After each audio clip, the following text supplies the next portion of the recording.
France అధ్యక్షుడు Emmanuel Macron Bharat వచ్చారు.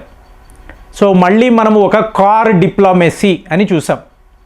కానీ వ్యవహారము ఇక్కడితో ఆగిపోయిందా అంటే India France year of innovation అంటున్నారు.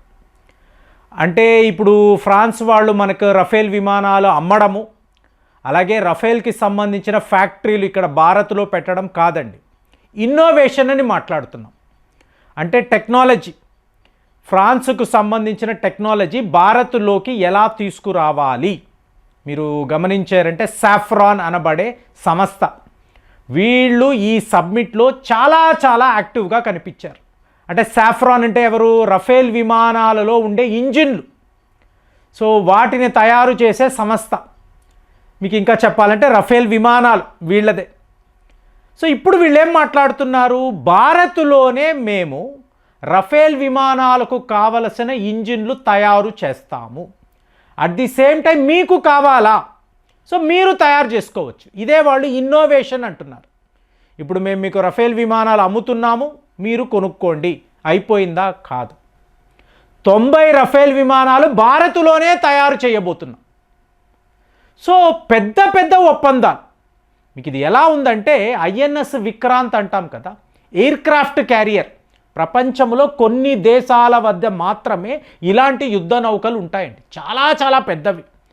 సో ఐఎన్ఎస్ విక్రాంత్, ఐఎన్ఎస్ విక్రమ ఆదిత్య, ఇందులో మీరు గమనించారు అనుకోండి విమానాలు కనిపిస్తాయి.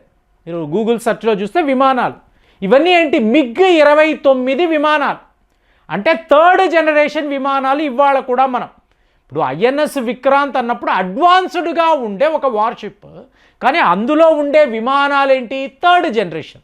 కాబట్టి టోటల్గా మార్చేయాలంటే ఏంటి? రఫేల్కు సంబంధించిన మెరైన్ వెర్షన్ 27 విమానాలను తీసుకువచ్చి ఐఎన్ఎస్ విక్రాంత్, ఐఎన్ఎస్ విక్రమ ఆదిత్యలో మనం ఇప్పుడు డిప్లాయ్ చేయబోతున్నాం. సో టోటల్గా మోడర్న్ అయిపోతాయి, మన వార్షిప్స్ మోడర్న్గా కనిపిస్తాయి.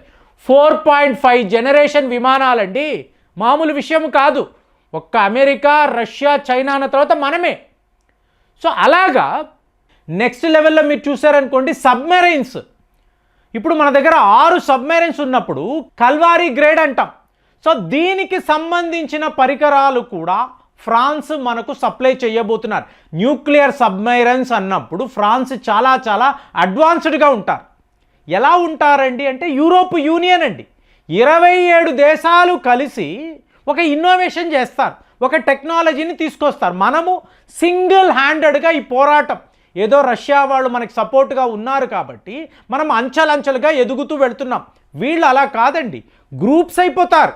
ఇప్పుడు అమెరికా వాడి యొక్క F-35 స్టెల్త్ విమానము అంటే ఈ మిత్ర దేశాలందరికీ ఇస్తాడు. యూరోప్ యూనియన్లో ఉన్న అందరి వద్ద ఇవే ఉంటాయి, F-35. అలాగ వాళ్ళు వాళ్ళ టెక్నాలజీని ఇంప్రూవ్ చేసుకుంటారు. ఇప్పుడు కాలం మారిపోతుంది కదా, మెల్లగా మారిపోవడంతో ఫ్రాన్స్ వాళ్ళు మనకి చేరువవుతున్నారు, పెద్ద ఒప్పందాలలో సంతకాలు పెడుతున్నారు.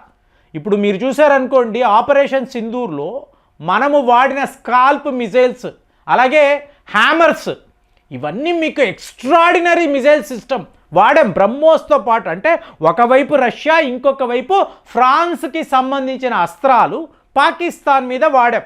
ఎందుకు అంటే అటువైపు అమెరికా, చైనా. సో ఇలాగా మీరు చూసినప్పుడు మీకు ఈ అమెరికాలో ఇవాళ డొనాల్డ్ ట్రంప్ తన గదిలో కూర్చొని జుట్టు పీక్కుంటున్నాడు. ఎందుకు? వాడికి ఏంటి ప్రాబ్లము? వాళ్ళ లోయర్ హౌస్లో ఉండే కాంగ్రెస్ మెన్ వీళ్ళు ఇవాళ అడగడం మొదలుపెట్టారు. సెనేటర్స్ అయిపోయాయి, ఇవాళ వాళ్ళ కాంగ్రెస్ మ్యాన్ వీళ్ళు చాలా క్రిటికల్ అండి. వీళ్ళు ఏమంటున్నారు అంటే ఇప్పుడు హంగరీ అనబడే దేశం, యూరోప్ యూనియన్కి సంబంధించిన హంగరీ అనబడే దేశము తమ 90% చమురు అనేది ఈరోజు కూడా రష్యా వద్దే కొంటున్నారు కదా. వాళ్ళ మీద మీరు విధించిన శాంక్షన్స్ ఎంత? అమెరికా నువ్వు చెప్పు, డొనాల్డ్ ట్రంప్ చెప్పు.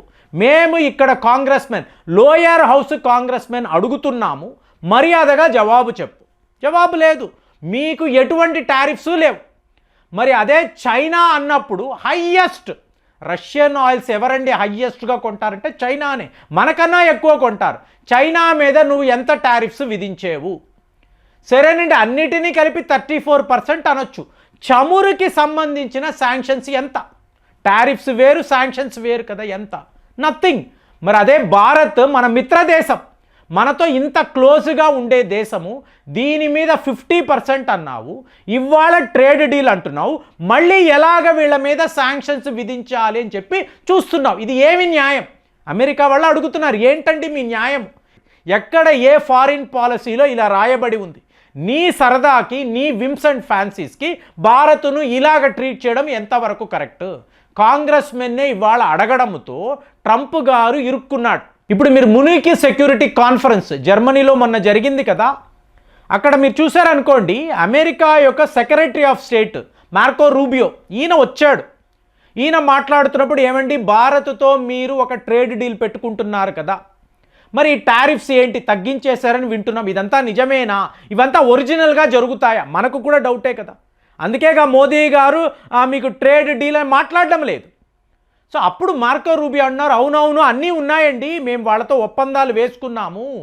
కానీ ఇక్కడ మీరు గమనించాల్సిన విషయము, భారతీయులు రష్యా వద్ద ఇక మేము చమురు కొనమని చెప్పి మాకు చెప్పారు, కమిట్మెంట్ ఇచ్చారు అని చెప్పి ఒక పెద్ద మాట అన్నాడు.